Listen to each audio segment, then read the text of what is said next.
کیونکہ وہاں پر لوگوں کو پیسے کی بھی ضرورت ہے اور ان کے پاس پیسے ہیں, تو اس سے تھوڑی سی ریزنٹمنٹ پیدا ہوئی تھی, لیکن اس حد تک نہیں کہ لوکلز یہ کام کریں. تو ظاہر ہے مقامی لوگ یہی کہیں گے, اور میں مان سکتا ہوں کہ کچھ انوالومنٹ ہوگی, لیکن جتنے بھی لوگوں سے میری بات ہوئی ہے وہ یہ ہے کہ لوگوں کو جمع کیا گیا تھا, جیسے ہم نے اکثر اس طرح کے. بات یہ ہے کہ چلو جمع کیا گیا, مسئلہ یہ کہ ڈی پی او کرک جو ہیں عرفان اللہ, انہوں نے بڑی مزیدار باتیں کی ہیں. ایک تو انہوں نے اس بات پہ یقین کر لیا کہ مجمع پرامن رہے گا, لہٰذا انہوں نے کہا چلو یار زبان دے رہے ہیں تو ظاہر ہے پرامن ہی رہیں گے. دوسرے انہوں نے ایک بڑی انٹرسٹنگ بات کی کہ یہاں پہ جو ہے ایک گھر خفیہ طور پہ خریدا گیا جو سمادھی کے بالکل ساتھ. مجھے کوئی یہ سمجھائے کہ گھر یا پلاٹ خفیہ طور پہ کیسے خریدا جاتا ہے. اسٹیمپ پیپر آپ نمائیں, مطلب یہ ڈی پی او کا لیول ہے کہ وہ دیکھیں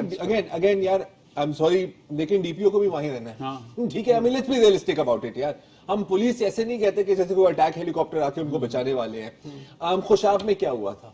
یاد ہے آپ کو؟ ہاں, ایک بینک گارڈ نے قتل کیا بینک مینیجر کو, کیوں ان کی نہیں بنتی تھی, ٹھیک ہے. قتل ہو گیا تو اس نے کہا کہ یار میں کیسے بچوں,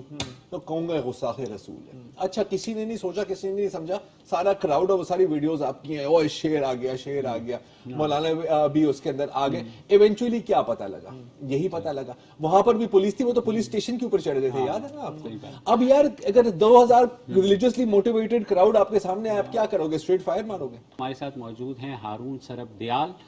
جو کہ ممبر ہیں پرائم منسٹر کی ٹاسک فورس برائے مذہبی سیاحت کے, اور خود اسکالر بھی ہیں.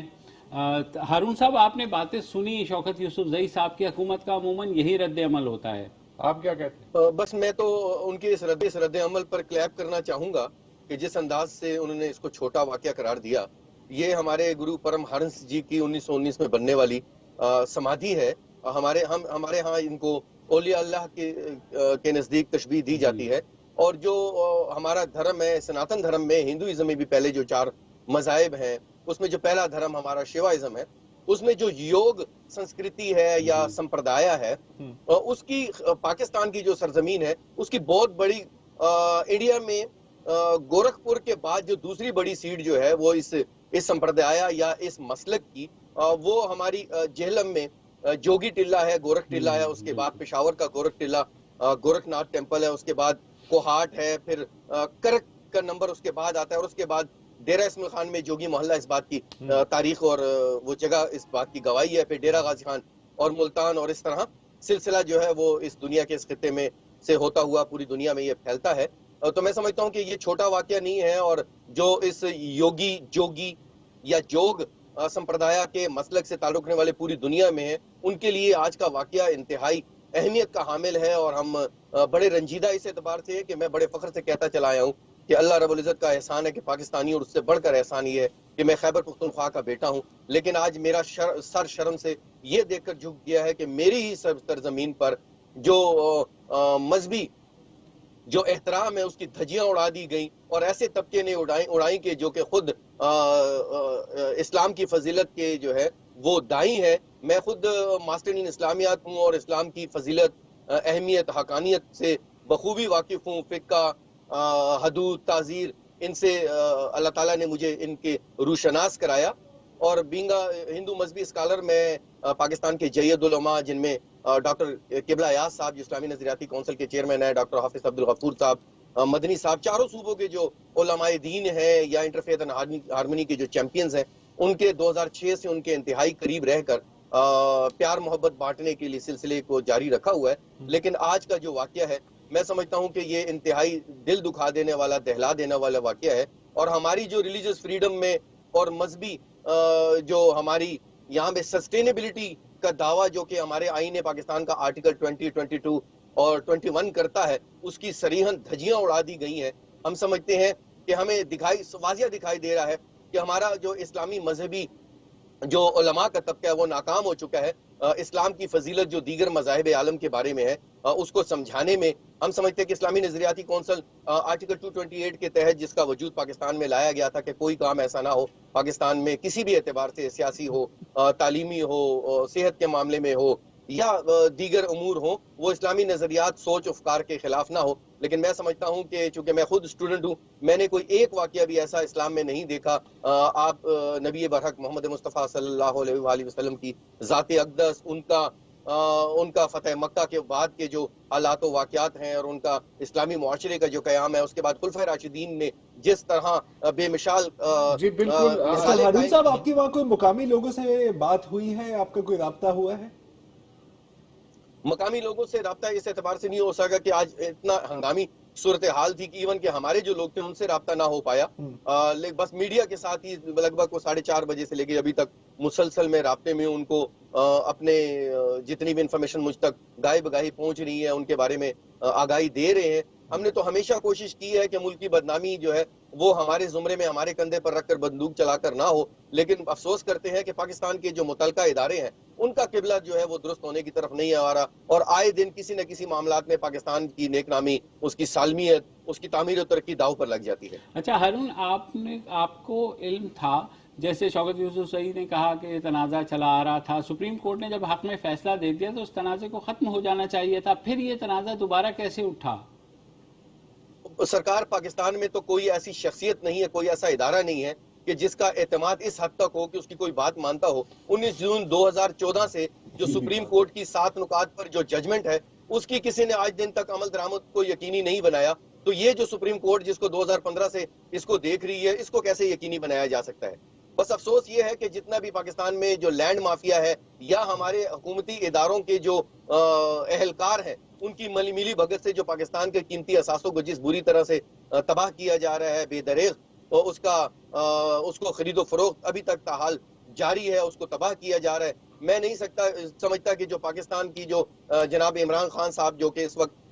ریلیجس ٹورزم کے ذریعے پاکستان کو اکنامک زون میں لانا چاہتے ہیں اور پاکستان کو ہارون سرفدیال چاہتا ہے کہ 39واں مقام دیکھے، لیکن بدقسمتی سے آپ نے ذکر کیا کہ ٹاسک فورس کا حصہ، وہ شروع کی میٹنگز میں اپنا پورا کردار نبھایا، عمران خان صاحب کو لائیو اور ڈائریکٹ میں نے اس پر جو ہے